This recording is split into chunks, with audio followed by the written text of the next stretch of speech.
Ok, This call is now being recorded. obrigado. Tá, vamos falar do seguinte. Para a gente fazer classificação, que é o problema que a gente vai tratar hoje, classificação, a gente precisa primeiramente ter uma coisa que é chamada de dados. Não tem como você classificar, não tem como você atribuir classes, não tem como você atribuir categoria para algum objeto, alguma coisa, sem antes você ter dados para comparar. Como assim? Suponha-se na situação em que você está num site de notícias, tá? Existe um site de notícias, e aí você tem, veja que isso daqui é uma notícia, você tem uma notícia que tem um título, tem aqui um textinho, e tem aqui uma categoria indicando sobre o que ela fala. Tipo, uma notícia pode falar sobre política, uma notícia pode falar sobre esporte, uma notícia pode falar sobre esse diferencial que é atribuído, essas categorias que são atribuídas é o que a gente chama de classe, tá? É o que a gente quer classificar. Bom, para classificar, alguém precisou ler, inicialmente, alguém precisou ler o conteúdo desse negócio daqui e disse, olha, isso daqui falou de Neymar, isso daqui falou de Santos, isso daqui falou de alguma coisa do tipo, então provavelmente isso daqui está falando sobre esporte. Só que isso gastou um recurso essencial, que é ser humano. Ele teve que a gente teve que mobilizar uma pessoa a fim de que ela lesse, gastasse tempo lendo e classificasse, dissesse, só isso daqui é esporte. Bom, a ideia da classificação, ela vem de simular a ação da leitura do conteúdo e classificação como o humano faria, fazendo em um tempo muito mais rápido, muito mais eficiente. E para isso, ele precisa saber como que o humano faria isso primeiramente. Então, para isso, a gente precisa de ter dados rotulados. Rótulo. Esse rótulo é a classificação, é a categoria atribuída a um determinado dado. Que dado é? O texto da notícia. No caso de vocês, se eu não me corrijam se eu estiver errado, vocês têm dados sobre planetas, não é Sim, isso? E sim. vocês querem classificar e eles estão rotulados com se é possível ter vida ou não. É isso? Não, não, sim, é que ele dá várias características, né? Por Uhum. exemplo, pressão atmosférica, temperatura do solo fértil, aí, de acordo com essas características, ele classifica o planeta em cinco formas. Agora eu não lembro as formas, ele classifica com denominações lá. Beleza. Essas 5 formas que vocês me falaram, elas são os rótulos. É o Tá. objetivo final. Então, supostamente haverá aqui uma função, que eu vou chamar ela de f. Você quer que eu compartilhe a tela para te mostrar o problema aqui? Não, não precisa. Nesse momento vai ser bem, ué, estranho. Vou só voltar aqui. Bem, tipo, introdutório, e depois vocês conseguem aplicar isso para qualquer caso. Em Beleza. particular, o caso de vocês. Então, suponha o seguinte: existe uma função f, uma função computacional, tá? Que ela vai pegar um documento desse, com as características do planeta, ou a notícia, ou qualquer outra coisa que se encaixe aqui, e vai retornar para a gente, vai dar para a gente o rótulo em que ela, a classificação dela, o rótulo dela. Tipo, vocês têm 5 rótulos, esse é um dos 5. Você tem N 10 categorias de notícia, então vai ser uma dessas categorias. Por exemplo, sei lá, esporte. Ok? O problema é que a gente não consegue definir, assim, no olho, qual é a cara dessa função F chapéu. Tipo, Se a gente conseguisse bater o olho e expressar matematicamente alguma coisa desse tipo, o mundo estaria lindo, maravilhoso. Então, a gente quer definir uma F de tal forma que ela consiga fazer isso daqui para a gente, tá? Tá. O problema é que é o seguinte, lembra, isso daqui é uma coisa que vai ser lida por um humano. O problema é que a máquina, o computador, a linguagem de programação que você estiver utilizando, ela não vai trabalhar com texto bruto. Ela não vai trabalhar com informações brutas assim. Tipo, ela trabalha com números. Bom, no caso de vocês, vocês já têm os números, vocês já têm o negócio bem bonitinho, eu acredito. Tipo, Temos. No dataset? isso, Sim. beleza. Mas só para explicar para vocês, antes dessa F daqui, existe uma G que pega o documento e transforma ele em um número. O cara que está aqui em R. Por quê? Porque o computador consegue fazer contas muito rápido, muito rapidamente. Então ele leva isso daqui no número. O Aí então problema. ele lê fazendo todas as contas, né? Isso. O que é que ele faz? Ele pega isso daqui e dá uma visualização numérica do que é que significa isso daqui. Ou seja, ele vai tentar extrair as características do texto, do objeto, da imagem, do que é que seja que você esteja utilizando para classificar, e vai tentar dar uma noção numérica para ele. Vai. Então, pensa assim, você tem um monte de documentos, aqui é a reta dos reais, aqui está o zero, aqui vai para mais infinito, aqui vai para menos infinito, e ele pega um documento desse e coloca ele em alguma posição aqui. Sei lá, ó, esse documento daqui está relacionado a 1.5. Esse outro documento daqui, eu estou falando documento, mas é qualquer tipo de coisa. Poderia ser uma imagem, poderia ser alguma outra coisa. E relaciona ele com outro número aqui. Sei lá, aqui é menos, e aqui é mais 2,5, sei lá. Algum número aí. Tá. Pergunta.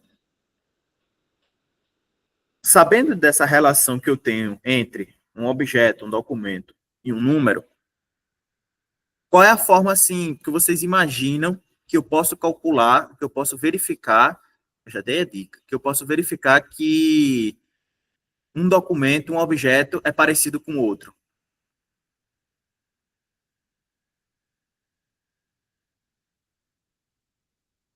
É, você acabou de falar a dica, né? Ele vai calcular um e se der próximo do outro, parecido. Então, exatamente. Eles são parecidos, teoricamente, eles são parecidos se a distância que você tem entre um e outro é próxima de zero. Seria como se fosse um mapa de calor de 0 e 1, só que nesse caso seria o 0 mais próximo? Mapa de calor. É porque pra gente. No programa que a gente fez no Colab com aquele dataset, a gente Ah, fez um mapa de calor. Deixa eu só olhar ele aqui de novo. Peraí. Não é isso não. Tá onde? Vem aqui. Já pego ele aqui, peraí. Mostrar no seu.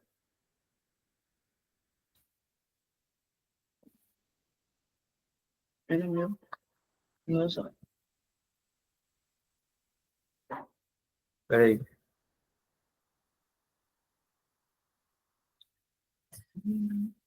É que a gente teve que montar um esqueminha lá para verificar se uma informação aumentava e outra aumentava também. Se elas eram. a correlação delas. Correlação, isso que eu queria dizer. Não, então, é parecido, mas não é. O que eu estou querendo dizer é que, olha, você pegou uma imagem, um documento, uma característica e transformou ela em um número. Você pegou um outro objeto, uma outra característica e transformou ela em um número também. Se essa representação numérica que eu fiz, ela é fiel realmente, ela conseguiu extrair muito bem as características do meu documento, da minha imagem, do que for, então, muito provavelmente, a distância entre uma representação numérica e outra representação numérica vai significar diretamente a similaridade que esses dois objetos têm entre si. Tá. No caso, eles estariam próximos um do outro, ali perto de zero, né? Isso. A distância deles tem que ser alguma coisa próxima de zero. Quanto mais próximo de zero, mais semelhantes eles são. Então, você tem uma noção de ordem aqui. Tipo, você consegue fazer a distância 2 a 2 e sortear. Tipo, olha, os documentos, os objetos, as imagens mais próximas disso daqui são essas aqui. As 10 imagens mais próximas, os 10 objetos mais próximos são esses aqui. Você consegue fazer algo desse tipo. Entende? O problema é que tudo isso parte da hipótese de que a minha representação numérica, ela é fiel, ela realmente consegue extrair as características do meu documento, da minha imagem, do que for. O problema é que, tipo, você nos reais, você na reta real, não consegue extrair tanta informação assim. Tipo, não é tão explícito. Pô, um documento, um número. Poxa, um número representar um negócio que é tão complexo, tem tantas características, pode... Tipo, numa notícia, por exemplo, pode falar de tanta coisa. Tipo, ele começou falando do Neymar, depois foi falar de alguma coisa relacionada a basquete, e do nada Ronaldinho Gaúcho apareceu num evento de não sei o quê, e no final a categoria tá falando, não era nem sobre esporte, tava falando sobre investimentos. Tava falando sobre economia e como isso afeta o Grêmio. Então, tipo, um número só, a questão é, um número só não consegue representar totalmente as características de uma coisa que é tão complexa. Aí, por isso que os matemáticos, programadores e desenvolvedores pensaram no seguinte, olha, já que relacionar a um número real não faz tanto sentido, ao invés da gente passar por um processo de representação numérica que me manda para os reais, vamos mandar para os R1000, R2000. Você sabe, conhece essa notação? RN? Não, não. Você sabe o que é produto cartesiano? Sim. Produto cartesiano? Sim. Não lembro, já lembro o termo. Ó, quando você tem esse conjunto daqui, 1, 2, e faz produto cartesiano com 3, 2. Só com 3. Só... Empresa. Isso gera um conjunto que é igual ao quê? 1, 3, 2, 3? Exatamente. Ah, tá. Um conjunto que tem um 3 e um outro conjunto que tem 2, 3. Agora imagina que o conjunto, na verdade, que você vai estar fazendo produto cartesiano, ele, na verdade, é a reta dos reais. Ele é o conjunto dos reais. Quando você faz R2, isso daqui é a mesma coisa que você está fazendo R, produto cartesiano com R. Isso daqui vai retornar um conjunto infinito, que são os pares ordenados. Melhor, que são os pares, na verdade, não precisam ser ordenados não, tá? Mas que são os pares aqui.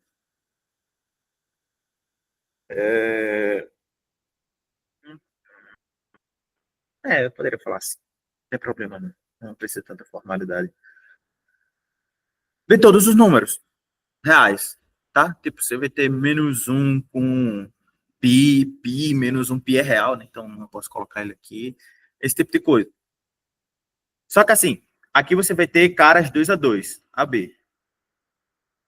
Tal que A e B são reais. Tem seus reais. Só que assim, Agora, a R2, a gente tem um plano, né? Já que a gente tem dois carinhas, a gente tem todos os... Isso daqui pode ser ordenado, tá? Aqui, ordenado. Poderia ser conjunto, mas é ordenado. Eu falei de produto cartesiano, não é produto cartesiano, é o conjunto, não é ordenado, não é da forma como eu falei, não. Tá. Agora você vai ter um plano. Você vai ter representações aqui, A e B, que vão determinar pontos. Se você vai para o R3, onde é que você está agora? No R, você estaria na reta. Em R2, você estaria no plano. E no R3? Vai ter a terceira dimensão, digamos assim. Exato. Vai ser uma terceira dimensão. Você vai estar no espaço. Uhum. E aí você vai ter, ao invés de você ter só a B, você vai ter o conjunto dos A, B e C, tal que A, B e C são números reais. Então, tipo, tu vai ter aqui um A, aqui tu vai ter um B, aqui tu vai ter um C, e aí tu vai ter essa representação aqui.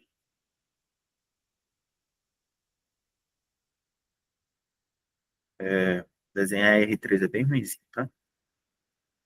Opa, isso daqui vem pra cá. Ou tava certo? O desenho é totalmente errado. O ponto tá aqui. Enfim, ele vai estar no espaço. Eu fiz meu melhor para desenhar aqui, tá? Deu para entender. Deu Tá para bom. entender. Deu. Tá. Você ter três propriedades, três informações numéricas, é bem melhor do que você só ter só uma. Você ter 4, 5, 6, Bem mais 10, preciso, né? é bem mais preciso. Você vai ter informações que podem representar coisas diferentes. Entende? Tá. Um elemento de R3, um elemento de R2, um elemento de conjuntos como esse daqui, são chamados de vetores. Vocês já ouviram esse termo? Sim, Uhum. sim. Beleza, vetores. Então, perfeito. Se vocês já ouviram esse termo, tá ótimo. Então, voltando lá em cima, a gente estava falando sobre a G, que pega um documento e retorna um real. A gente não vai mais falar disso. A gente vai falar do seguinte, olha, a nossa G, na verdade, ela pega um documento, um objeto, uma imagem, seja o que for, e vai retornar para a gente, na realidade, um vetor, em alguma dimensão. Vetor, sei lá, um Rn, N natural. Ok? Tá. Beleza, beleza. Beleza, Felipe, mas qual é a cara dessa G? Como é que a gente define essa G?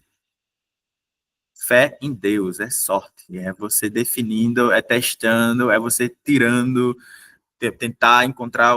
Claro, existem estudos em cima disso. Tipo, existem infinitas formas de você fazer isso. Porém, nos nossos casos, padrões, existem formas clássicas de estar fazendo isso, que já foram comprovadas, já foram estudadas e que a gente reutiliza e que a gente pode pensar também. Tipo, a gente pode fazer combinações. E que, em geral, no final do dia, a gente retorna para elas. Uma das formas, no contexto de um texto, por exemplo, você tem um texto. Um texto é uma string, vocês viram isso em Python. Texto é string. Beleza. Então, uma forma que você pode fazer, por exemplo, é pegar um texto aqui. Eu sou Felipe, por exemplo. Separar ele por palavras. Então, tu vai ter aqui uma lista que tem eu sou e Felipe, por exemplo. E aí você pode agora, por exemplo, contar a frequência das palavras. Tipo, por que isso? Primeiramente, se um texto citou muito a palavra Bíblia, Bíblia, não sei o que, Bíblia, segunda Bíblia, não sei o que, versículo da Bíblia, do que é que isso daí deveria estar falando? De uma certa religião, de igreja, esse tipo de coisa. Exato, alguma coisa, religião. Então, tipo, se você conta a frequência das palavras com base com base no conjunto de palavras possíveis na língua portuguesa, por exemplo, tu vai ter uma boa representação do que aquilo está falando, com base na repetição das palavras. Entende? Então, tipo, você tem aqui, suponha-se que todas as palavras do mundo sejam essas daqui, ó. Bíblia, eu, o sou, não tem Felipe, Felipe é um nome qualquer, sou, e vamos dizer que aqui tem também maçã. Sei lá, aleatória. O que é que você faz? Tu tem isso daqui.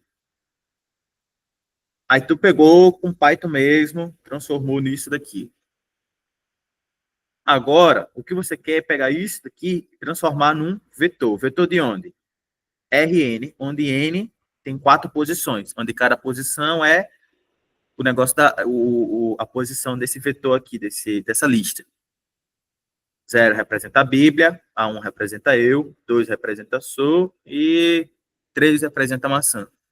São 4, de 0 a 3. Vamos tentar construir. Me digam aqui, quantas vezes Bíblia aparece nesse texto? Nenhuma vez. Então, a representação dela é quanto? 0. Zero. Apareceu 0 vezes. Eu tava pensando se a representação era 3, para depois falar que apareceu 0. Mas tá bom, seria 0. Então. Quantas vezes a palavra eu apareceu? Uma vez. Então, Cadê meu carrinho, papai? Quantas vezes a palavra sou apareceu? uma vez. E maçã? Nenhuma vez. 0. Então, a partir disso daqui, sabendo que isso daqui está relacionado com isso, você pode assumir que isso daqui está falando sobre mim. Eu. Por quê? Porque ele tem eu e tem sou, mas não falou nada sobre Bíblia e não falou nada sobre maçã. Porém, se eu chegar aqui e dizer, olha, eu gosto de torta de maçã, de torta de maçã. Amo maçã. Aí vamos fazer de novo a representação vetorial. Bíblia. Agora, assumindo que existe também as palavras gosto, né? Não. Só tem Não? isso daqui. Só tem essas palavras. Você isso aí? Ah, tá. Ah, tá. Esse daqui foi besteira aí que o pessoal colocou, que o pessoal falou. Tá. Bíblia. 0. Zero. Eu 1. sou. Não, Zero. 0. Maçã. Eu li 2. 2. Você pode assumir, então, que você está falando alguma coisa muito relacionada à maçã, porque maçã apareceu umas vezes. Sim. Entende? Tá. No caso de vocês não vão nem saber que essa G existe, porque ela já foi feita para vocês. Como? Vocês têm aí, ao invés de vocês terem uma lista de palavras possíveis no mundo, vocês têm, na verdade, uma lista de variáveis possíveis. Quais são as variáveis? Sei lá, umidade dos planetas. Como é que é?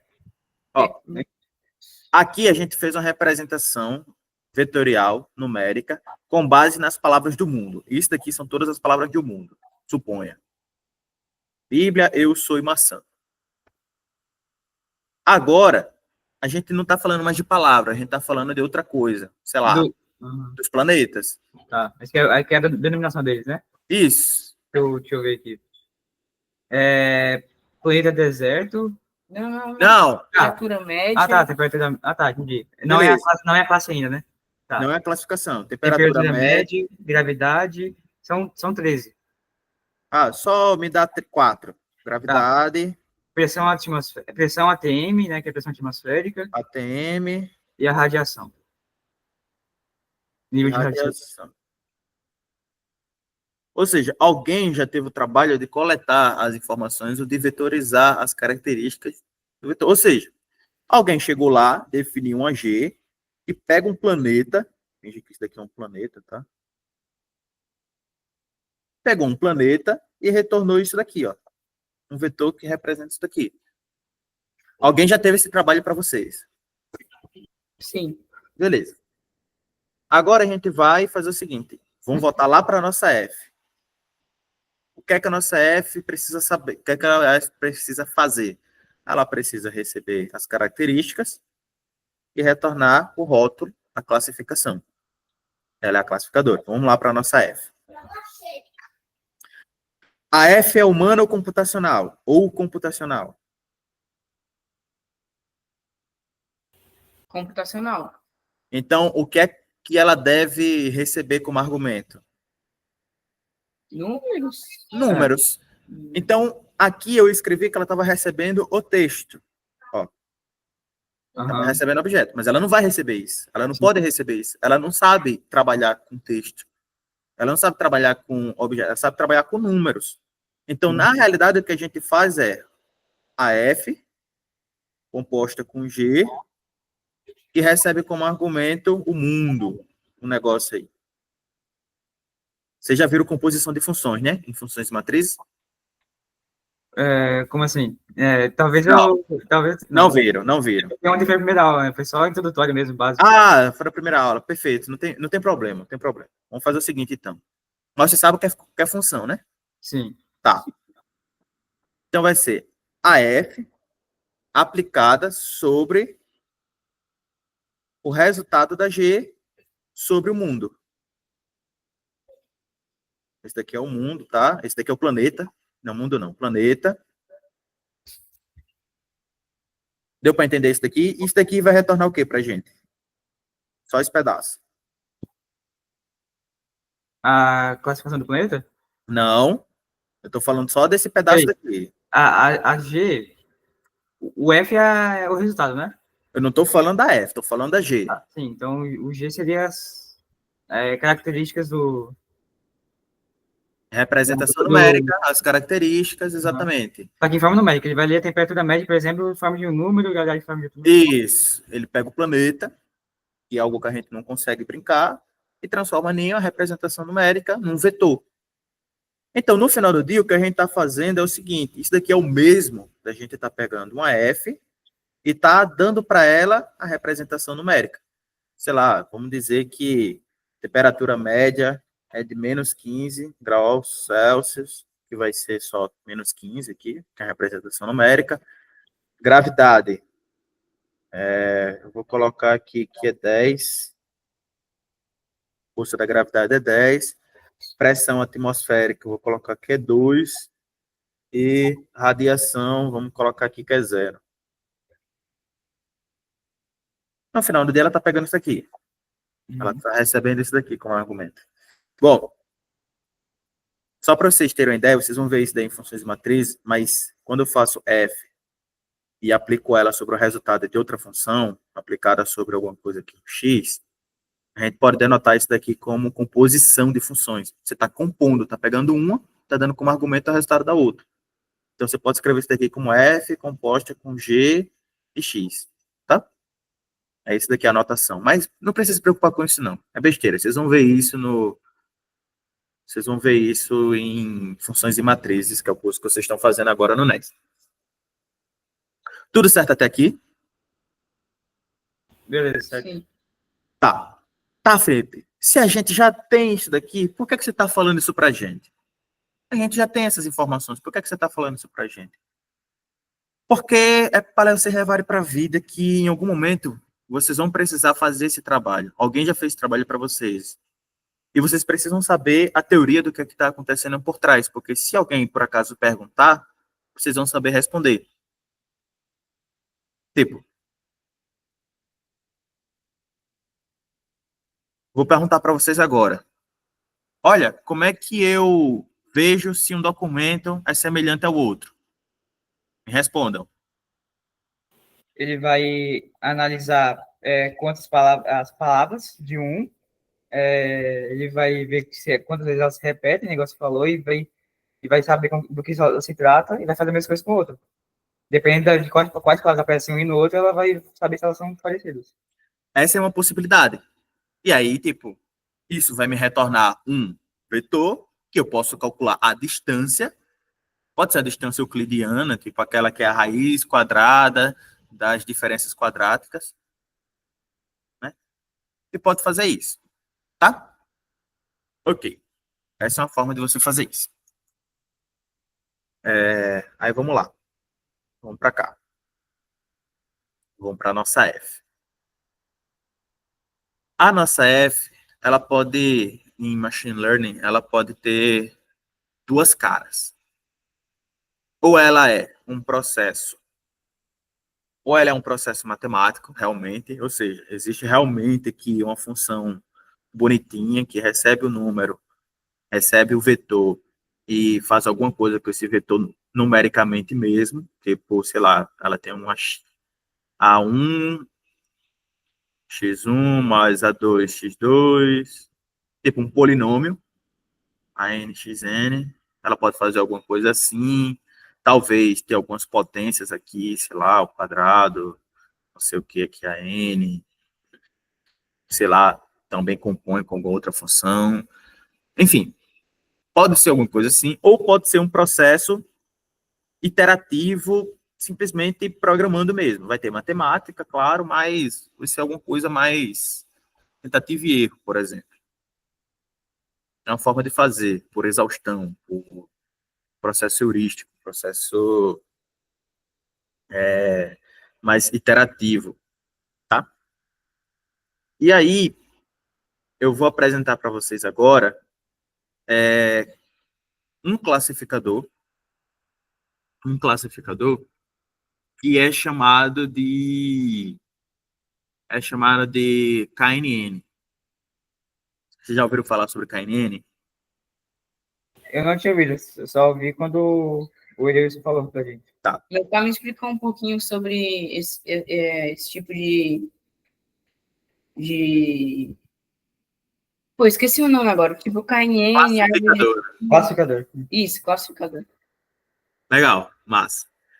O KNN é uma sigla em inglês para K nearest neighbors. Não sei escrever bors. Deve ser uma coisa assim, tá? Neighbors. Em tradução livre, senhores, isso significa os K vizinhos. Se são vizinhos, são próximos, mas próximos. Os K vizinhos, os K pessoas ao redor, os K pontos ao redor, os K vetores ao redor de um ponto, os K números mais próximos. Mais próximos. Por exemplo, os K números mais próximos de 3 seria o 2 e o 4. Então. Os K números inteiros, mais Inteiros. próximos de 3. Como poderia... Você falou quais números? Vamos lá. Os 3 números mais próximos de 2 e zero. 4. Eu falei 2 e 4. Vamos lá. Os 3 números mais próximos de zero. Números inteiros mais próximos de zero. É menos 1, 1, ou menos 2 ou 3. Exatamente. Esse é o problema. Ou menos 2, ou 2. Esse é um problema do KNN que vocês já identificaram já de cara. Que é, como eu escolho K? Porque, tipo, vou explicar primeiro o KNN e depois a gente vai voltar nesse problema, beleza? Vamos lá. O que é que o KNN faz? O KNN, ele segue uma filosofia que talvez vocês já tenham escutado em algum lugar, chamada me diga com quem tu andas. Vocês conseguem completar essa frase? Que eu te direi quem tu és. Que eu digo quem tu és. Me expliquem qual o significado dessa frase. O Caio, a pessoa que disse isso vai analisar a característica de quem a pessoa anda e vai definir a partir disso como ela é. Exatamente. Ou seja, assume-se que você é um Maria vai com as outras.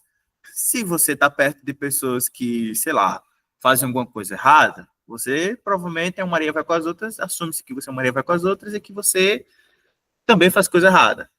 Bom, deixando de brincadeira, eu acho que eu sou a primeira pessoa a fazer uma relação dessa com KNN. Então, se alguém utilizar, se vocês verem alguém utilizando, peçam que me deem os créditos, tá? Bom, Isso daqui é utilizado fielmente dentro do KNN. O que é o KNN faz? O KNN faz o seguinte, olha.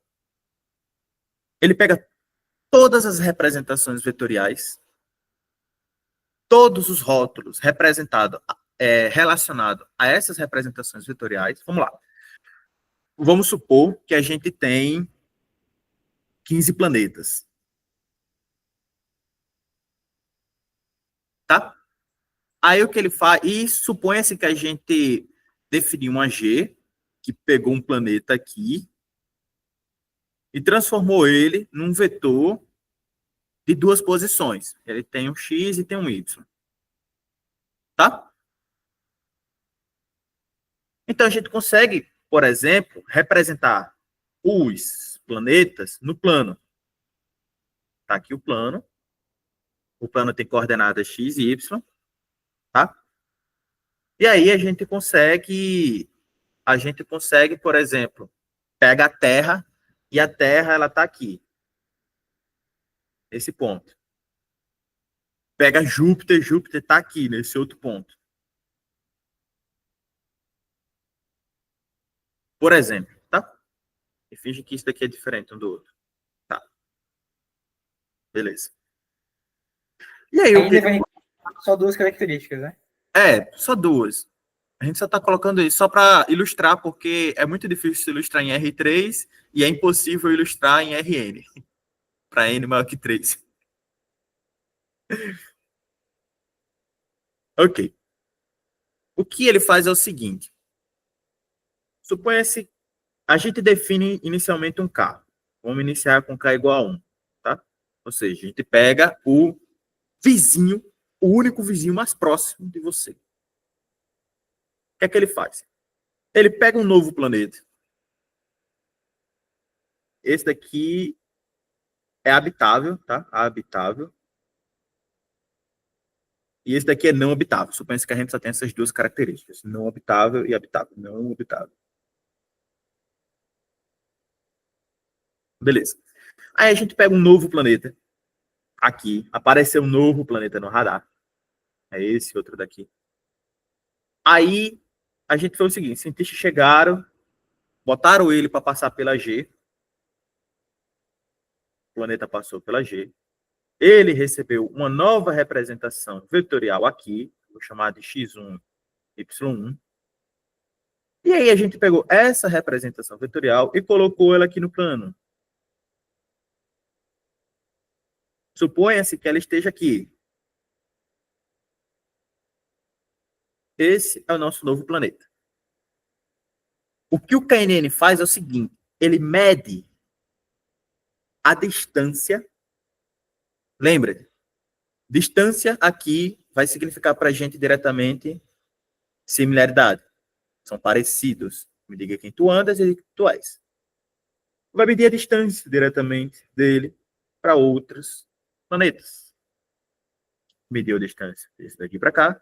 Mediu a distância desse daqui para cá.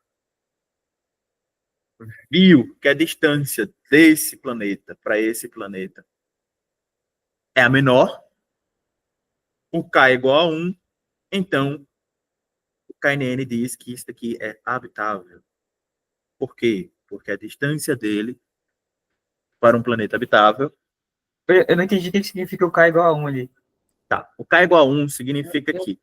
Quantas distâncias eu calculei no total? 2. Perfeito. Eu não vou considerar todas as distâncias. Eu só vou considerar uma distância, porque o meu K é igual a 1. Se fosse um K, se ele estivesse próximo de outro planeta igual e próximo desse aqui, seria K igual a 2. Então. Aí, vamos lá. O K é você quem define. Você acordou hoje no dia bom e disse hoje eu quero K igual a 2, hoje eu quero K igual a 3. Beleza. Vamos lá. Vamos aumentar a nossa quantidade de exemplos. Eu vou colocar mais outro planeta. Vou colocar um planeta aqui. Melhor, aqui não. Vamos colocar ele para cá. Tá. E eu vou dizer que esse planeta, ele é não habitável também. Não habitável. De onde é que vem esse dado de que ele não é habitável? Vem do nosso dataset, vem da nossa base de dados. Não habitável. Ok, senhores? Então, quando eu pego esse novo planeta que apareceu, eu meço a distância dele para todos os planetas que eu conheço, que o KNN conhece. Eu conheço esse planeta, eu conheço esse outro planeta, e eu conheço esse outro planeta daqui. Eu esqueci de colocar a bolinha. E aí, por acaso, hoje eu acordei feliz. E aí eu decidi que, na verdade, eu gostaria que o meu carro, eu gostaria de considerar, na verdade, não a primeira distância, mas as duas primeiras distâncias que aparecerem. As duas menores distâncias que aparecerem. Em termos de KNN, isso significa definir K igual a 2. Então, agora, o que eu faço é, eu vou dar nomes, tá? Vou chamar esse daqui de A, B e C. Aí eu medi a distância de D ao A, ao B e ao C. E aí eu descobri que se eu ordenar as distâncias, eu vou ter que, de forma ordenada, o primeiro lugar vai para o A, o segundo lugar vai para... Tá acirrado aqui esse segundo lugar, hein? Mas eu vou dizer que vai para o B. Ele descarta o terceiro, o mais longo, e aí usa as características dos dois mais perto, né? Para definir a característica do cluster. Exatamente. Exatamente. Só que aí, eu não quero saber do C. Eu só quero saber dos dois primeiros. Eu só quero uma pequena amostragem. Eu só quero uma pequena quantidade de dados para definir qual é a característica desse cara. É isso que eu quero. Então, tipo, pego os dois primeiros, os K mais próximos, os dois mais próximos, e digo, olha, com base na frequência dos dois mais próximos, eu vou dizer que ele é o mais aptável, não. Tá. Problemas. Problemas. Temos vários problemas nesse algoritmo que são resolvidos com base em escolhas mesmo que vocês fazem. Pessoas, me digam, o A é habitável? Sim. O B é habitável? Não. Não. Então, o meu D, ele é habitável ou não? Pois é. Ele vai. A Bom, gente tá vendo, ele tá próximo de pessoas habitáveis, de planetas habitáveis, e tá próximo da mesma quantidade de planetas não habitáveis. Aí vai ter que considerar outra coisa e não só habitável ou não habitável, né? Tem que ter uma terceira característica. No KNN, não. No KNN, você tem duas formas de resolver isso daqui. A primeira forma é você analisando esses casos e ficar tentando encontrar um K que melhor satisfaça, que melhor separe essas distâncias. O problema dessa solução é que você nunca vai encontrar, ou melhor, nunca é uma palavra muito forte, mas que tipo? Você vai encontrar em algum momento, possivelmente, um caso em que isso vai se repetir. E você não quer estar mudando o seu K todas as vezes. Não é um trabalho inútil. Aí vem a segunda solução. A segunda solução é escolha, determine um e boa, e siga a vida. Determine um e siga a vida. Como é que você faz essa escolha? Ah, bicho, aí é com você e Deus. É você e a sua entidade nomeada aí, não sei. Ele tem 50, mas ele teria 50% de chance de acertar e errar? É. É uma boa também. É isso. Entende? Só que aí a gente escolhe o K e num processo de validação, que eu vou falar sobre como é que isso funciona. Num processo de validação, a gente fica, pô, vamos ver qual é o K aqui que melhor classificou e a gente segue com esse K. Se a gente encontrar um, vocês já ouviram falar sobre acurácia? Sim. Se a gente encontrar um com acurácia 99 que errou, pô, 2 casos, pô, segue com isso, caramba. Sim. Ou seja, trabalhar com machine learning é saber que você está propício ao erro. Você não vai encontrar soluções perfeitas. Você vai encontrar soluções que são quase perfeitas. Se você encontrar uma solução perfeita, senhoras e senhores, eu vos digo o seguinte: provavelmente você fez alguma coisa errada. ou os seus dados são muito viciados, eles são muito separáveis linearmente, são muito bem separáveis linearmente, você consegue definir muito bem as classes dele, ou você está num problema de viciamento de dados, de classificação, tem alguma coisa que está enviesando a sua classificação. Se um ser humano erra, por que um computador não poderia errar? Ok? Bom, partindo dessa premissa, partindo desses problemas, isso é algo que a gente já viu aqui. Tipo, lembra quando a gente falou sobre a reta? Quais são os números mais próximos de zero? Números inteiros mais próximos de zero. Ah, vocês falaram, tem os 3 números mais próximos de zero. Vocês falaram, tem um, tem o menos um, como também tem o 2 ou o menos 2. Esse é um problema também, tipo. Como é que você escolhe a mesma resposta? É a mesma Aí vai resposta. um, Só qualquer escolhe, né? só escolhe um deles. Só escolhe. Como é que você faz isso? Pode ser um random.choice, você pode determinar alguma outra forma de encontrar, entende? Tipo, de classificar. Mas escolha. Mas independente do número de vezes que o resultado foi errado, a, a acurácia nunca vai mudar, né? Repete. Independentemente do número de vezes que a resposta foi errada, a acurácia nunca muda, né? Se eu tiver, por Muda. exemplo, muda? Então É ruim, pô, é ruim. Tipo, como assim? Porque como é que a acurácia como é que a acurácia é calculada? Eu não queria falar de acurácia agora não, mas eu fui forçado, mas a gente vai retomar a acurácia em outro ponto. A acurácia, ela é definida assim: quantidade de erros, dividido pela quantidade total de exemplos.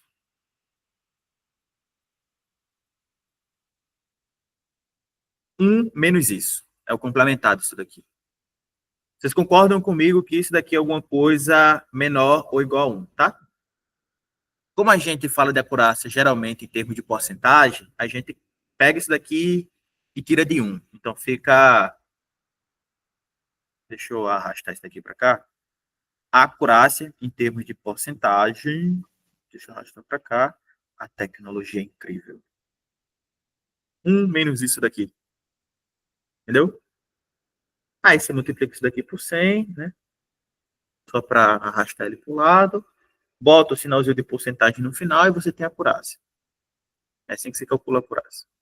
Então, tipo, quanto menos erros você tiver, maior vai ser a acurácia. Opa, eu acho que tá errado isso daqui, hein? ou quanto mais exemplos, né? Quanto mais exemplos você tiver, também. Tá certo. Tá corretíssimo o que, é que eu tô falando. Eu tava pensando em divisão por zero. Quanto mais exemplos você tiver, maior vai ser a acurácia também. A não ser que os erros acompanhem linearmente, tipo, tá aqui a taxa de erro e tá aqui a taxa de quantidade de exemplos. Tipo, se é isso daqui por acaso acompanhar, se a taxa de erros acompanhar, realmente é uma coisa errada. Mas até hoje não foi desenvolvido uma acurácia que já fez tantas vezes uma atividade que não desenvolveu uma acurácia 100%. Oi, repete.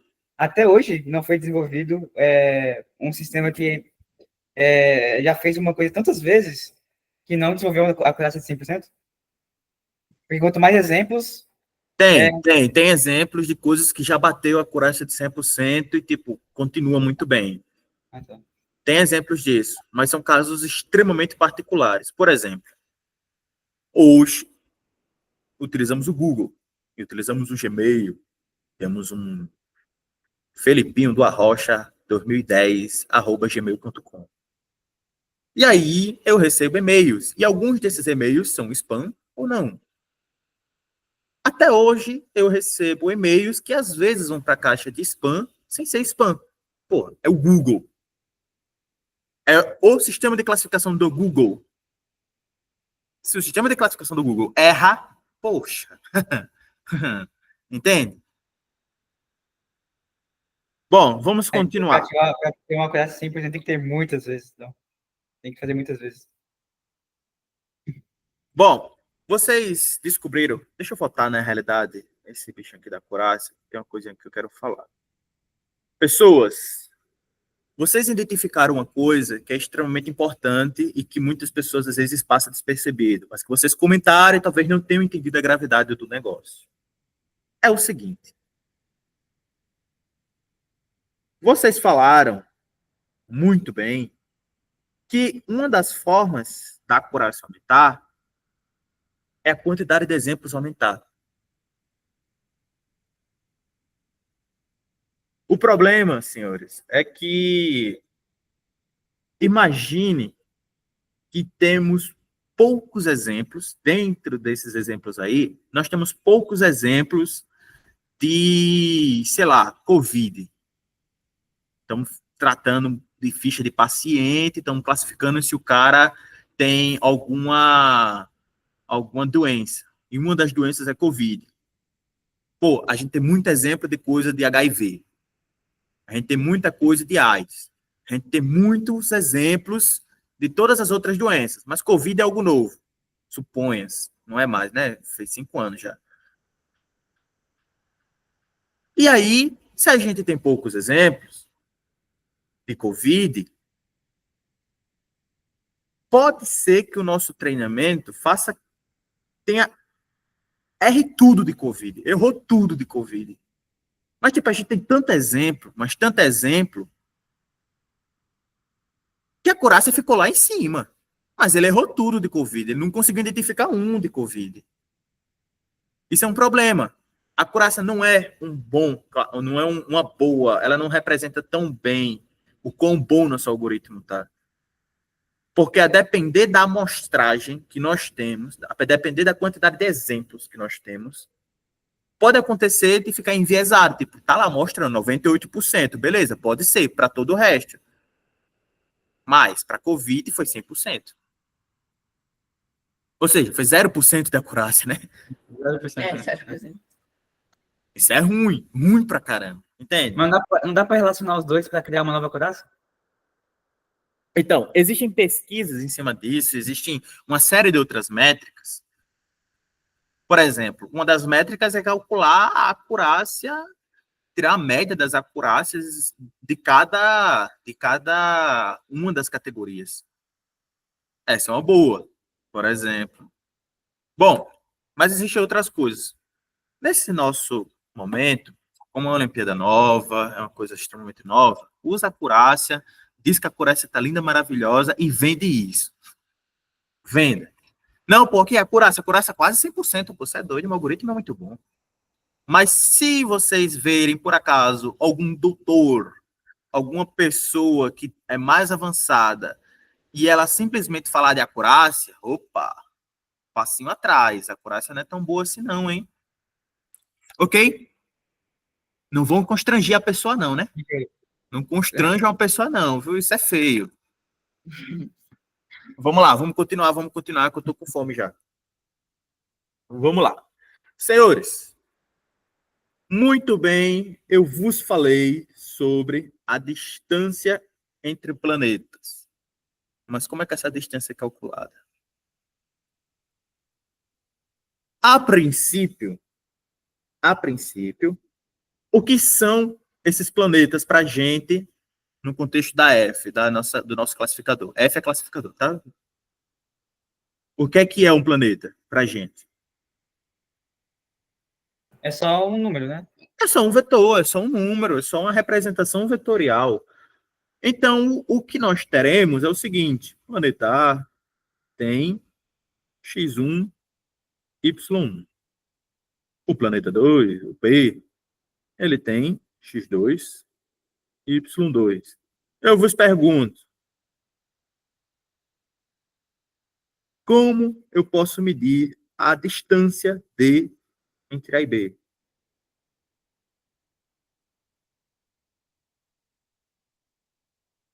Compara x1 com x2, x2 com y2, e vê se eles estão próximos uns dos outros. Pois é, vocês vão ver uma coisa em funções e matrizes, muito provavelmente, talvez não, talvez sim. Acho que sim, vocês vão ver sim. É bom vocês verem. Melhor, vocês vão ver. Que é o seguinte, existe uma coisa chamada distância euclidiana. A distância euclidiana, ela pega dois pontos, suponha que aqui seja A e aqui seja o B, e ela utiliza um princípio muito lindo, maravilhoso, que utiliza Pitágoras, a base de toda a Pitágoras, que é o seguinte, ela faz a projeção desse ponto daqui para cá, faz a projeção desse ponto daqui para cá, e diz, olha, a distância desse carinha daqui para cá nada mais é que, me respondam, o que é a distância desse daqui para cá? O eixo Y é o quadrado aqui, mas o do X é o quadrado ali no... Igual aquele hipotenusa ao quadrado. A hipotenusa ao quadrado. Perfeito, senhores. Ou seja, se por acaso, deixa eu colocar com as coisinhas bonitinhas aqui, ó. Opa, só pra gente... Ou seja, segundo Pitágoras, a distância do ponto A para o ponto B é a distância, o vermelho ao quadrado, mais, oh meu Deus, mais com branco, eu vou ter que trocar aí para o amarelo. O amarelo ao quadrado, vou ter que trocar, eita, meu Deus. É igual a essa cor aqui que eu não sei, acho que é um azul. Oceano. É azul. Ao quadrado. Beleza. Ou seja, a distância realmente não, a gente não quer o quadrado do negócio. A gente quer, na verdade, a raiz quadrada desse negócio inteiro. Então, o que a gente quer é passa a raiz em ambos os lados e a gente tem aqui, ó, Brau. Isso em R2. Ou seja, só que quem é o vermelho? Agora a gente vai para a matemática realmente. Quem é o vermelho? Me digam. Em termos de A e B. Peraí. Em termos de A e B, É. Lembrando. A B é o... A é um ponto e o B é outro. A B é a hipotenusa. Não entendi o que você quer dizer. o vermelho acho Então, que vamos lá. Eu pintei de vermelho. A distância, o segmento que parte de B e vai até a intersecção da prolongamento de A até o eixo X e de B até o eixo Y. Não dá para chamar isso de ponto C, não? Vamos chamar de ponto C? Pronto. Vai ser aqui. Aqui é C. Senhores, qual a distância, qual o tamanho do segmento CB, que é o vermelho? É o do azul, é o do azul menos o do amarelo ao quadrado. Opa. Não, ele é o quadrado, é do azul menos o amarelo ao quadrado. Eu não estou sendo clara na minha pergunta. Deixa eu fazer o seguinte. Quando eu falo em termos de A e B, eu estou querendo dizer em termos de X1, Y1, X2, Y2. Ou seja, vocês são de matemática. Me digam, em termos de X1, Y1, X2, Y2, qual é o tamanho de CB? CB vale quanto?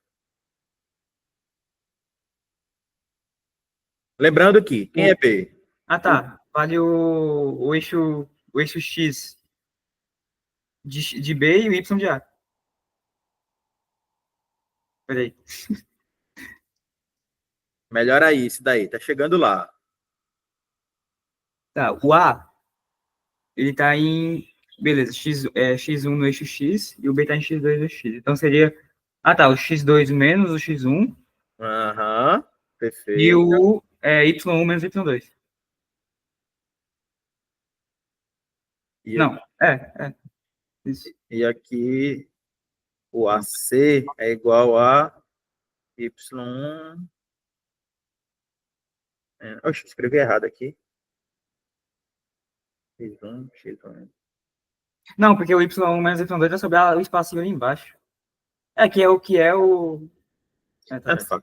Beleza. Tá tudo certo. Mas, ok. Então, senhores, quando isso daqui está ao quadrado, não faz diferença quando isso aqui está ao quadrado, não faz diferença se é y1 menos y2 ou y2 menos y1. Não faz diferença. Concordam com isso? Sim. Então, aqui eu posso muito bem escrever que isso daqui é o mesmo que isso daqui. x1 menos x2 ao quadrado, mais y1 menos y2 ao quadrado. Eu posso fazer isso?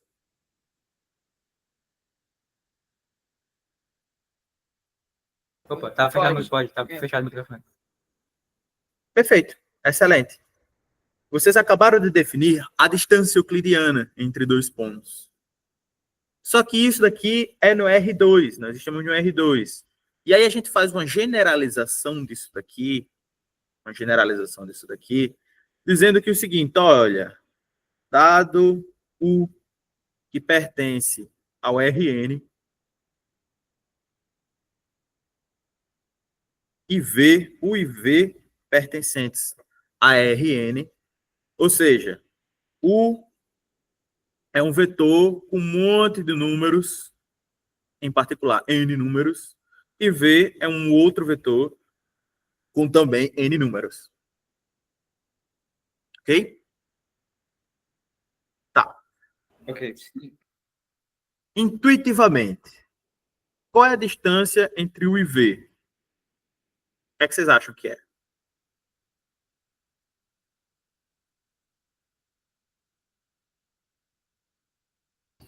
É a mesma coisa. Vai.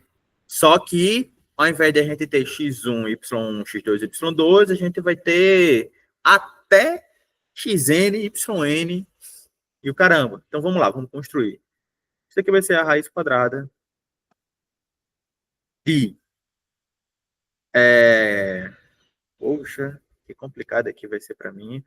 Vou fazer o seguinte, eu vou dizer que esse U aqui, ele tem os números U1, U2 até o N, tá? Tá. Peraí, ali é. Ah, tá. U, 2. U2. Tá. Ah, tá. É uma vírgula que a gente agora tem. V1, V2 até Vn aqui. Vn. É uma vírgula, tá? Porque eu escrevi. Deixa eu formalizar isso daqui para vocês visualizarem melhor. Vral.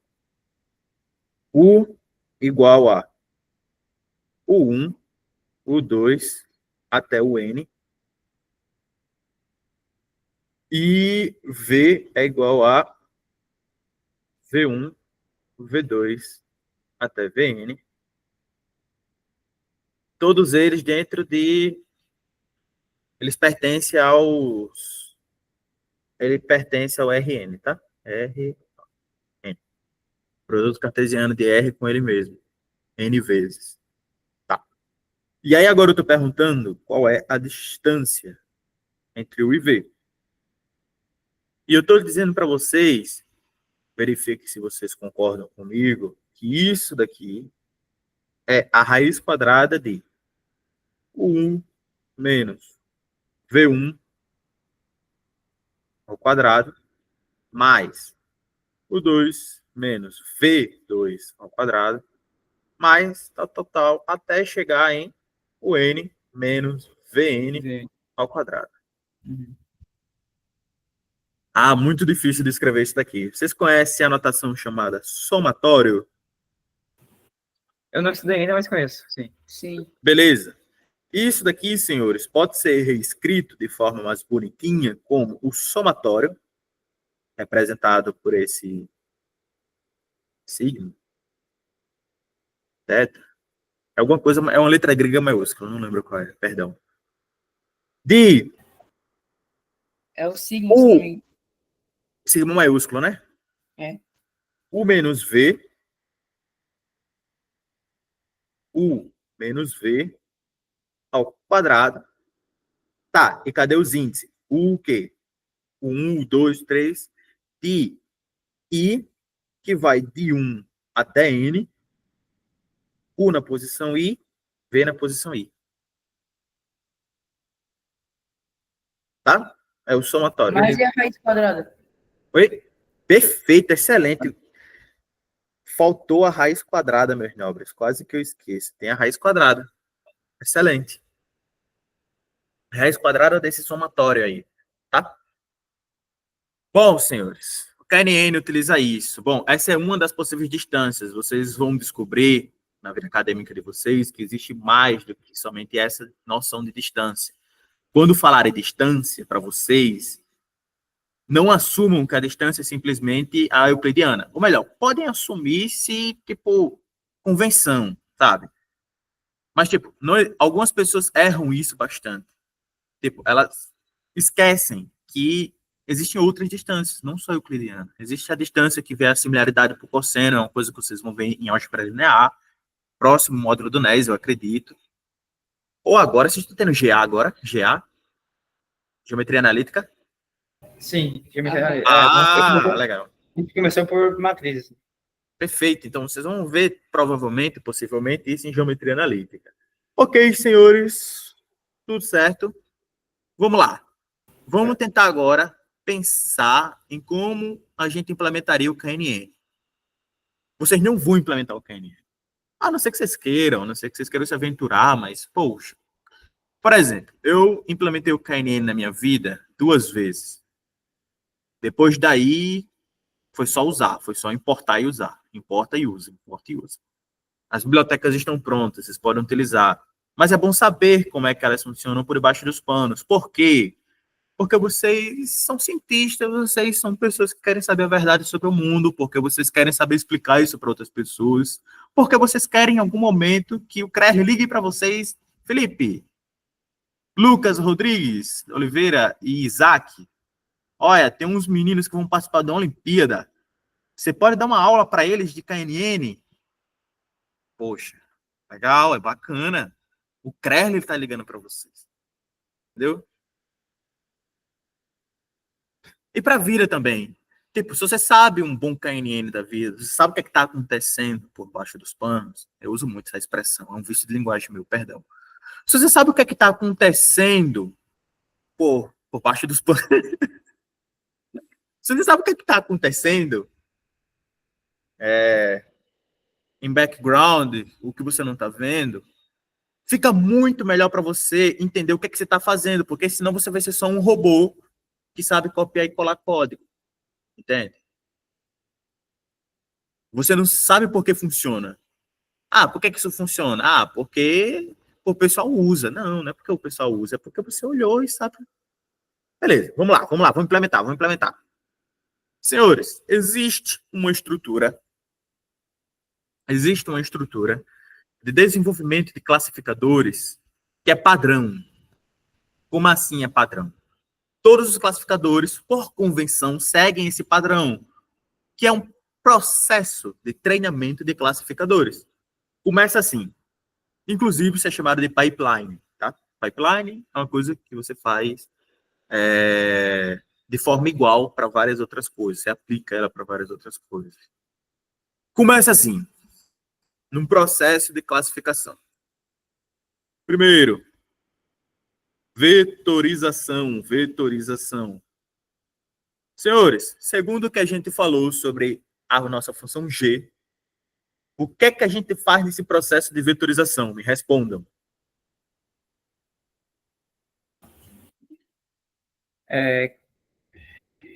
Como assim? Entendi. Vou melhorar porque talvez eu não tenha utilizado esse termo. Vetorização, transformação, ou melhor, representação numérica. Agora me explica. Agora dá. Agora dá. Quando você vai criar um novo vetor a partir de outros dois? Não. Quando você tem uma coisa do mundo real, um texto, uma imagem, Tá. planeta, Transforma em um vetor XY. não só XY. É, XY é N depende do RN, né? N qualquer, perfeito. Um cara aí. Massa. Vetorização pega o objeto do mundo real. Não vou colocar mundo real, não, porque programação é real. Vou colocar do mundo físico, tá? Do mundo físico e transforma em vetor, vector, com direção e magnitude. 2. Iniciamos uma vetorização. Depois da vetorização, a gente passa por um processo de treinamento. Na realidade, vamos lá. Antes disso, deixa eu dar um passinho atrás. Que é uma das... eu não posso falar disso agora, não. Perdão.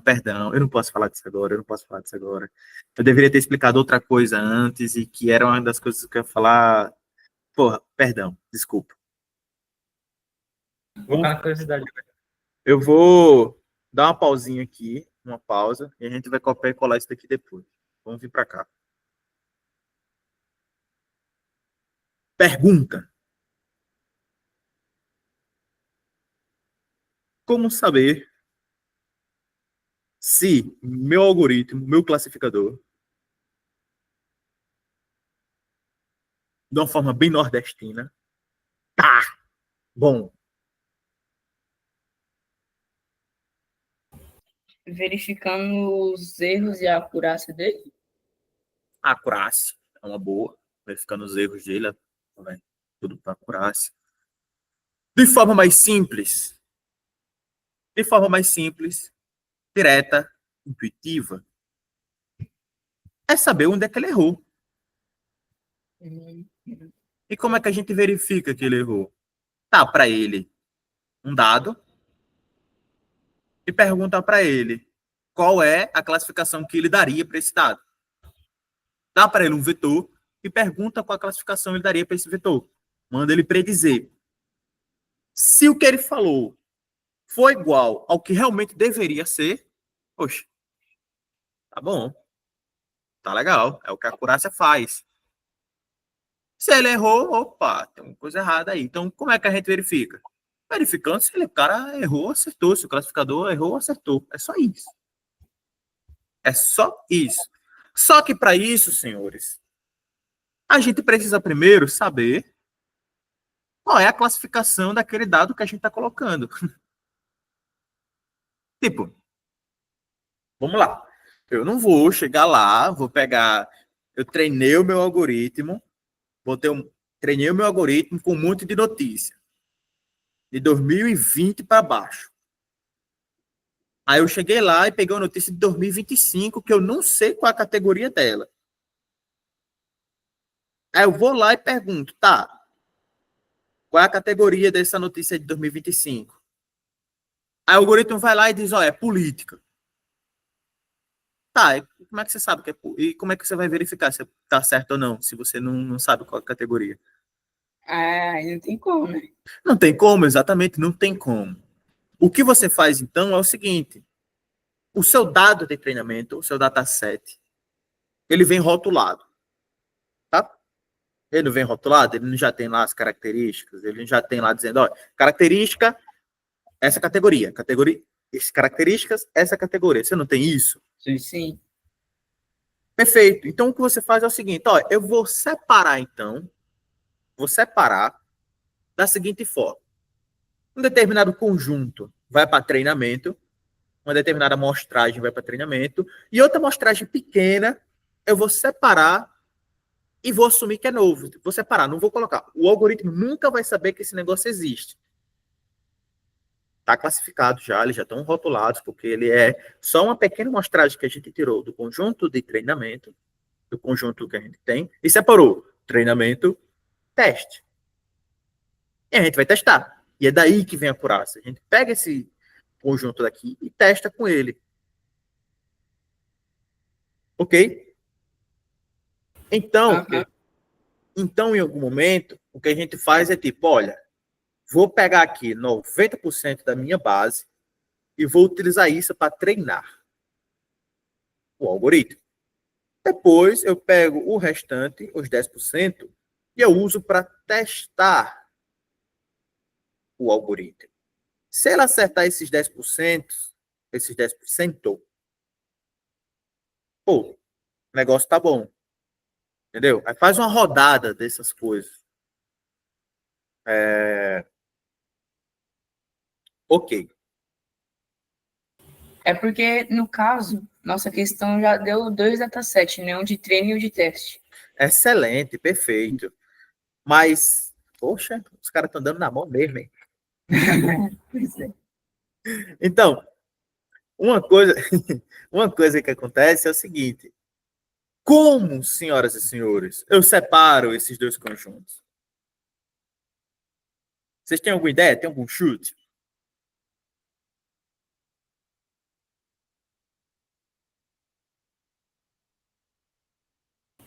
Ó, tem que criar um data frame dentro do treino e tirar a classificação dele? Não. O que eu estou querendo é o seguinte: eu tenho uma linha lá no meu data frame. Essa linha tem características e tem uma coluna dessa linha que diz categoria, classificação, sei lá, rótulo. O que eu estou querendo não é separar a característica da rotulação. O que eu estou querendo é separar as linhas. Eu quero separar linhas para treinamento e outras linhas para testar. Até porque ele tem que saber qual que é a classificação daquelas características. Exatamente. Como é que eu separo?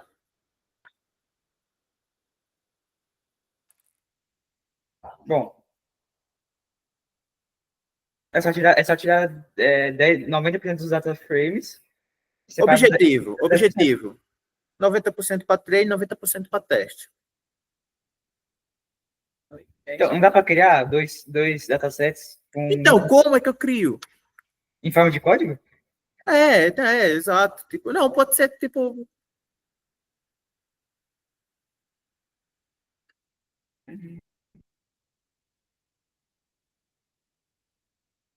Nossa, não tô vendo, tá vendo ideia na minha cabeça, não. Tá dentro da cabeça de vocês, mas vocês estão com medo de responder. Deixa eu responder para vocês. Aleatório. Como assim?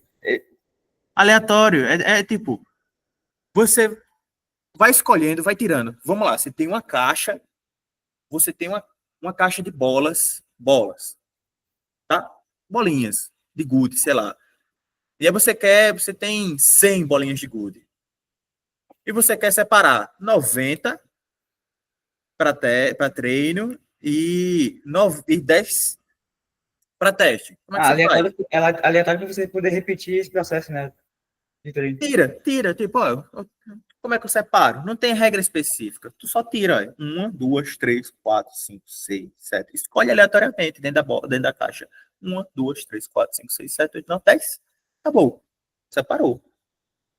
Por que é importante que seja aleatório?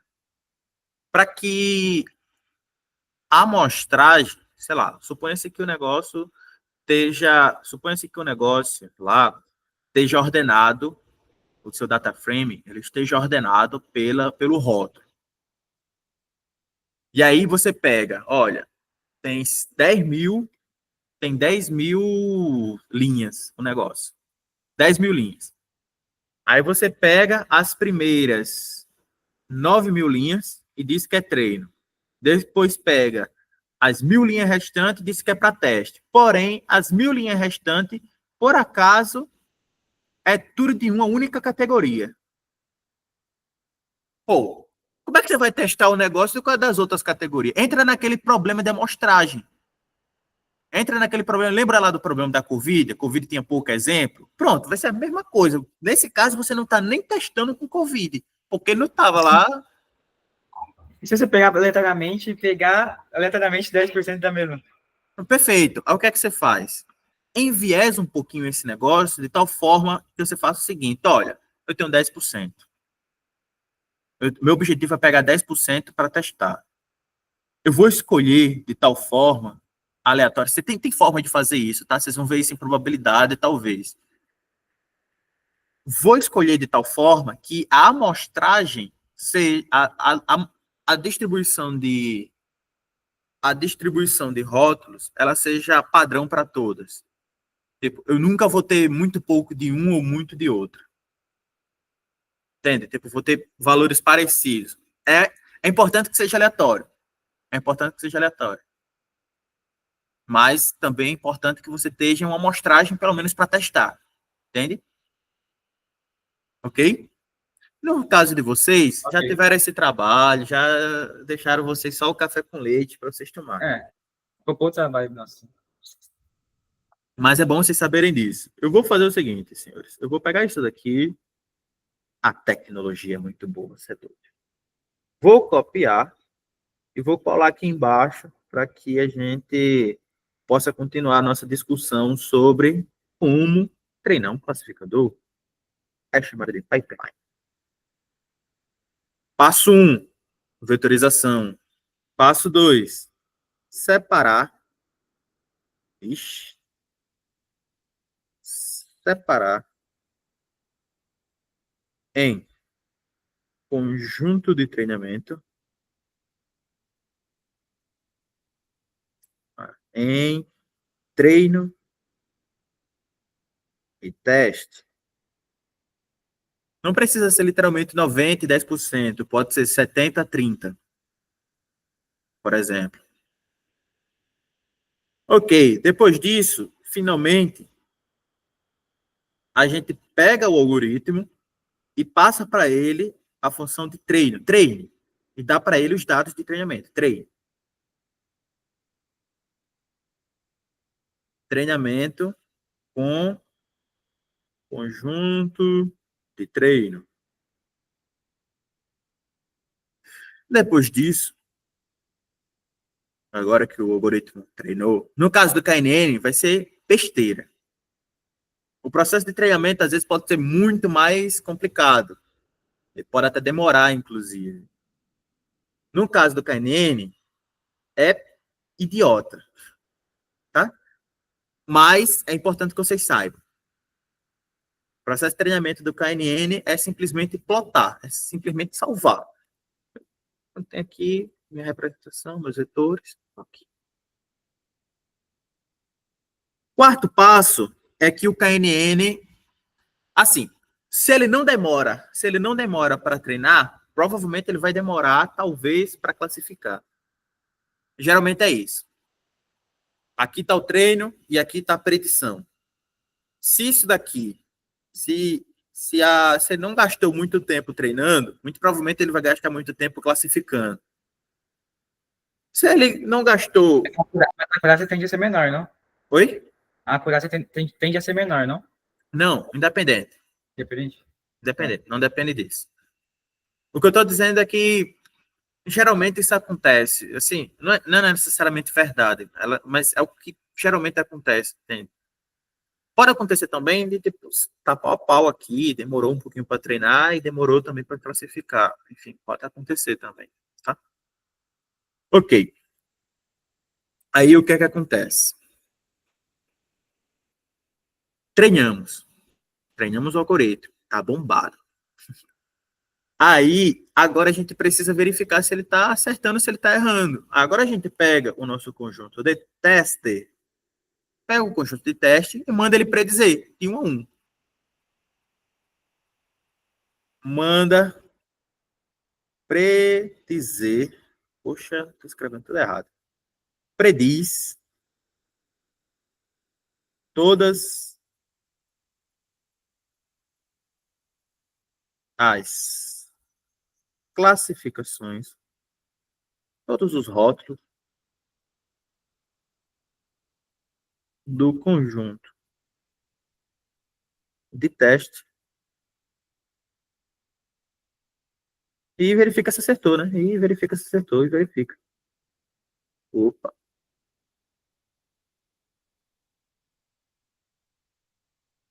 Tá bom. É isso. Esse verificar é o que a gente chama de métricas de... Esse verificar aqui é o que a gente chama de métricas para ver se o negócio tá bom. Uma das métricas é a acurácia, que é a única que vocês vão utilizar nesse trabalho aí de vocês, tá? E rapidinho, o que quer dizer o prediz mesmo? Ah, talvez eu devo ter utilizado o termo e não devo ter explicado. Volta para o KNN, lá em cima. KNN. O KNN chegou lá e a gente botou. Predizer significa. Adicionei aqui. Cadê a setinha? Cadê aqui? Eu acho. Eita, isso não, isso não. Ih, encontrei.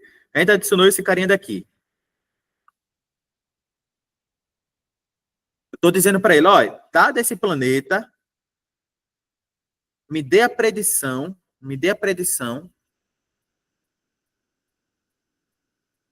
se ele é habitável ou não. Faça uma predição, tipo, me diga se ele é habitável ou não, dado esse planeta. E ele tá levando em conta os outros planetas também, né? Ele não tem só esse planeta ali, né? Exato. Aí, vamos lá. Deixa eu explicar aqui. O processo de treinamento no KNN é basicamente ele pegar os vetores e plotar aqui. Ele fez isso daqui, ele pegou os vetores e plotou.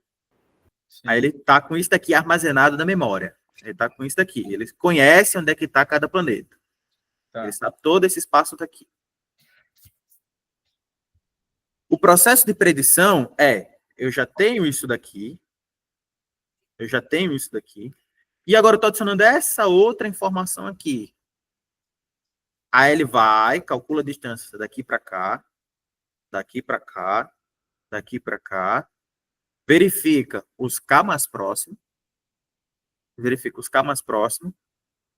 e me diz, olha, se você está perto se a frequência dos caras que estão mais próximos de você for de determinada categoria, então sua categoria é essa.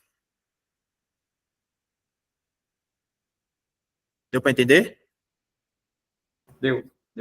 Me diga quem tu andas, que eu digo quem tu és. O cara chega lá, diz, olha, eu sou assim assado. Essas são minhas características. Esse é a minha representação vetorial. E ele já conhece todas a galera, ele já conhece as características de todas as outras pessoas ao redor. Aí o que ele vai fazer é calcular a distância e dizer, olha, você está muito perto de gente, que fala muito em ser habitável. Então você é habitável também. Acabou. Só isso. Volta para cá. Predizer significa isso, no caso do KNN. Significa ele dá, tipo, com base nas suas informações, com base no seu processo de treinamento aí, me diga aí qual é a classe desse carinha, me diga qual é a classe, a categoria. Pra dizer classificar ele, né? Dar uma classificação a ele, né? Aí dá uma classificação. Perfeito, senhores. Em resumo, é isso. Aí, o que é que acontece? A gente não vai implementar um KNN do zero. Eu gostaria, se fosse um curso assim, eu gostaria. Seria bacana a gente implementar, vocês veriam, é legal, é tal, é muito bom, pega experiência. Em como se vocês tiverem tempo, façam, escrevam. Não usa GPT, não. Nós vamos ver isso no NAS? Oi? Nós vamos ver isso aí no NAS? Vamos. Ah, então já tá tendo uma boa base aqui para já não chegar sempre com a... Não tem problema, não. Não tem problema, não. É uma coisa boa isso. É uma coisa muito boa. Aí vamos lá. Quando vocês estiverem no Python, aí vão ser vocês que vão pesquisar basicamente como é que vocês vão fazer. Vocês têm a mim lá no grupo, tá? Podem conversar comigo, vocês vão passar aí, vão mandar mensagem e tal. Pode falar com o Deus. Mas eu já vou dar os bizu. O que acontece? O KNN ele já está implementado. A vetorização vocês já têm, então vocês não precisam, mas as técnicas de vetorização elas já estão implementadas. Eu mostrei para vocês, senhores, uma coisa que é chamada de counter vectorizer.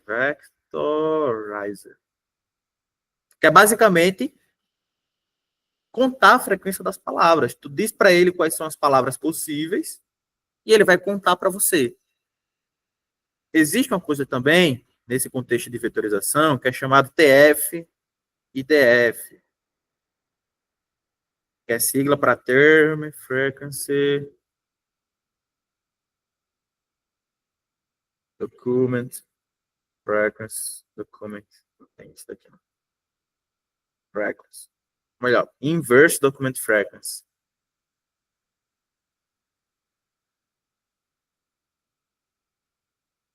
Mano.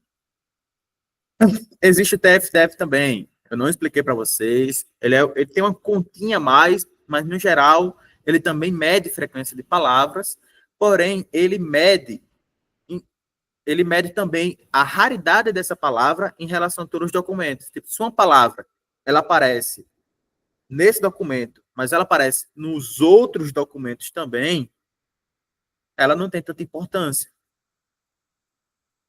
Tipo, ela não é tão significativa, ela não representa uma característica só sua. Porém, se aparece uma palavra nova que só aparece no seu documento, poxa, ela deve significar bastante, ela deve ser um divisor de águas aí, ela deve ser uma característica muito importante, entende? E não vai ser esses números inteiros, vão ser números quebrados agora, entende? O counter vai incrementar, inclusive, ele vai colocar na parte positiva do plano, tipo, sempre vai estar aqui, ó, nunca vai ter número negativo, porque ele está contando, o mínimo que você pode ter é 0. Já o TFTF não, o TFTF ele pode pegar aqui, ó, toda essa área daqui todinha também, do plano. Bom, isso no plano, né? Mas vocês não vão estar no plano, não. Mas finge que existe uma parte positiva, negativa, ele vai... E existe, tá? Só não dá para visualizar. Não dá para ter ideia com isso. Beleza, senhores? Aí, para separar treino e teste, vocês também não precisam se preocupar. Existe também... Tá, isso tudo aqui, ó, existe dentro de uma biblioteca chamada Skitlearning. Bom, eu não sei escrever Skitlearning. Eu sei escrever Sklearn, que é bem... Skitlearning.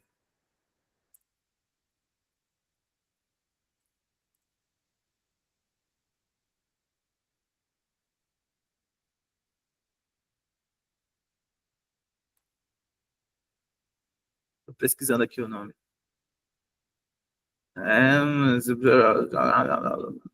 É. Onde dentro dele você tem um monte de algoritmos aqui, ó. SCI Kit Learn. Entre eles, você tem esses vetorizadores aqui. Dentro dessa mesma biblioteca, você também tem o Split Train Test. Train Test Split. Tem uma função lá. Você dá para ele, olha, você dá para ele o dataset inteiro, diz para ele onde é que está o rótulo, diz para ele onde é que está as características, e diz para ele qual a porcentagem você quer de teste, e ele vai te retornar 4 variáveis. O X, treino, Y, treino. Por que Y? Porque X é o vetor e Y é a categoria. Tá? X teste, Y teste, é igual a alguma função aqui que vai fazer o split para você. Tá? E o KNN também está lá dentro. Tipo, vocês também conseguem importar o KNN lá dentro. Aí você consegue passar para ele o dado de treinamento e Ó, vai ser assim. Vai ser assim. Deixa eu tentar escrever o pseudocódigo aqui. Do sklearn, vocês vão importar, tem alguns submódulos aqui dentro, tá? Tipo, tem alguma coisinha aqui, mas vocês vão importar vocês não precisam de vetorizadores, então vocês precisam importar, mas vocês vão importar o KNN. Ele não tem esse nome, se eu não me engano, ele tem outro nome, KNN sklearn. Ele tem, K-Neighbors Classifier. K-Neighbors Classifier. Aí vocês vão instanciar aqui o KNN. KNN é igual ao K-Neighbors Classifier. E aí vocês vão passar para ele, por enquanto, o K, né? Tem um valor do K. Define K aí igual a algum número aí. 7. 7 é bonito. Por exemplo. Instanciou, aí você vai precisar treinar. Treino, em inglês, é fit. Já viu o fitness? Sim. Então, tu dá ponto fit e passa para ele o conjunto de treinamento. Aí, como é que você passa para ele? Primeiro, você tem que separar, tá? É uma das coisas que vocês têm que fazer, tem que separar. Vocês vão passar a lista de vetores, que no caso é a lista de características lá, aquele umidade, temperatura, não sei o quê. Tem que ser número, tá? Tem que ser uma lista de números, literalmente uma lista de números. Tenham cuidado com isso. Não coloca rótulo aqui, tá? Aqui, vetores. E aqui os rótulos, aqui sim. Você passa o negócio. Tem que estar separado. Esse daqui é um argumento, esse daqui é outro argumento. São diferentes, tá? Vocês vão ter isso daqui junto, na mesma linha. Vocês precisam separar isso daqui. Quando você fizer isso, aí agora você vai passar KNN, você vai fazer o seguinte, ó.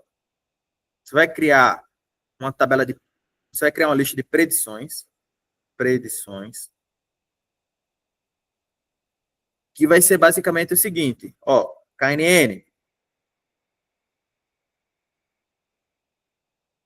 Agora que você já treinou, você já passou dessa linha para essa, eu quero que você faça o seguinte, eu quero que você prediga, predict,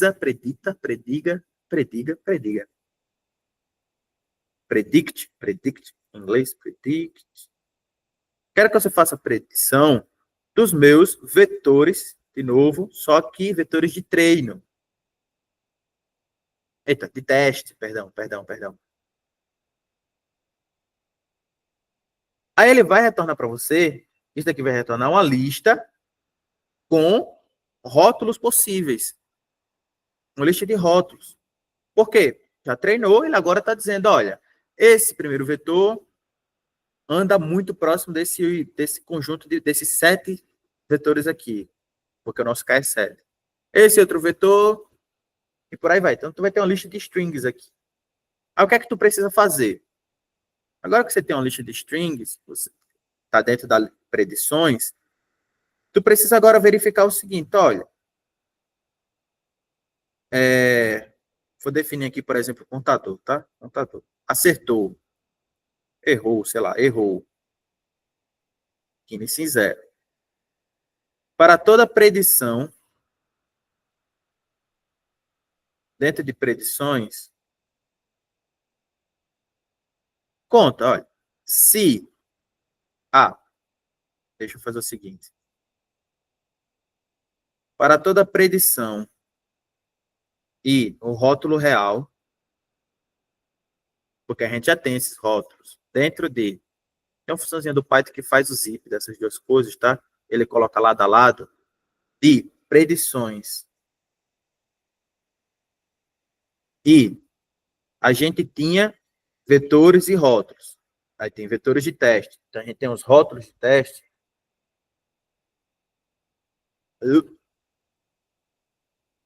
Rótulos de teste. Para cada predição e o valor e o rótulo, eu quero que você faça o seguinte: se o valor predito for igual ao rótulo real, eu quero... igual não, né? Diferente no nosso caso. Se ele for diferente, eu quero que você pegue os erros e some 1, mais igual a 1. É uma exclamação ali? Exclamação igual, diferente? É uma exclamação, diferente. Tá. Se ele for diferente, eu quero que você incremente aqui, dentro da variável errou, eu quero que você some mais 1. E aí, no final, a acurácia vai ser aquela continha que a gente já fez antes. Como? A acurácia é igual a 1 menos o quanto ele errou, dividido pela quantidade de vetores que a gente mandou ele testar. Você pode passar aqui o tamanho de vetores. Vetores teste. Multiplica isso daqui por 100, né? E aí você vai ter acurácia. Esse é o pipeline certinho. É até chato. Tipo, inicia com isso daqui, faz o treinamento, faz as predições, até isso daqui eu acho que já tem pronto também, mas já tem pronto também, e eu acho que está dentro do próprio sklearn, tu consegue importar, conversa direitinho com o chat GPT, tipo, vocês têm muito conhecimento agora, vocês têm conhecimento suficiente para perguntar direitinho, GPT, como eu faço isso? E é isso. E vocês têm a mim também, tá? Agora sim, agora à tarde eu vou estar bem ocupado, hoje e amanhã. Foi até difícil eu ter esse momento aqui com vocês, mas eu consegui. O importante é que eu consegui. Mas tem a mim, tem o Edeilson e tal, tem o Thiago. O Thiago tá lá, tá participando dessa Olimpíada. Mas, tipo, o Thiago é bizarro, bicho. O Thiago é mais novo que eu, acho que ele sabe umas coisas assim de computação e matemática, até mais do que eu. É bizarro, o cara é top. Podem perguntar ao Thiago também, algumas coisas. Enfim, e é isso. Por que que foi importante essa aula ser teórica, essa aula ser muito teórica e não computacional? Foi importante porque agora vocês sabem o que é que vocês estão fazendo, o que é que vocês precisam saber. Agora vocês têm ideia, tá? Eu tenho esses dados. Eu sei o que é que eu preciso fazer com esses dados. Eu sei qual é o meu objetivo. Eu só agora preciso saber como fazer. Não, ou melhor, eu já sei até como fazer, eu só não sei quais ferramentas existem. Vocês estão no ponto agora que vocês só não sabem quais são as ferramentas que existem. Acabou. Mas eu até disse já, olha, existe o sklearn que vai resolver tudo para vocês. Vocês só precisam saber usar agora. Agora é um problema de programação. Agora é só um problema de importar a biblioteca e utilizar. Tá? Tá bom. Beleza. Obrigado, professor. Bom, eu não me apresentei, mas deixa eu me apresentar finalmente. Eu sou o Felipe Adeildo.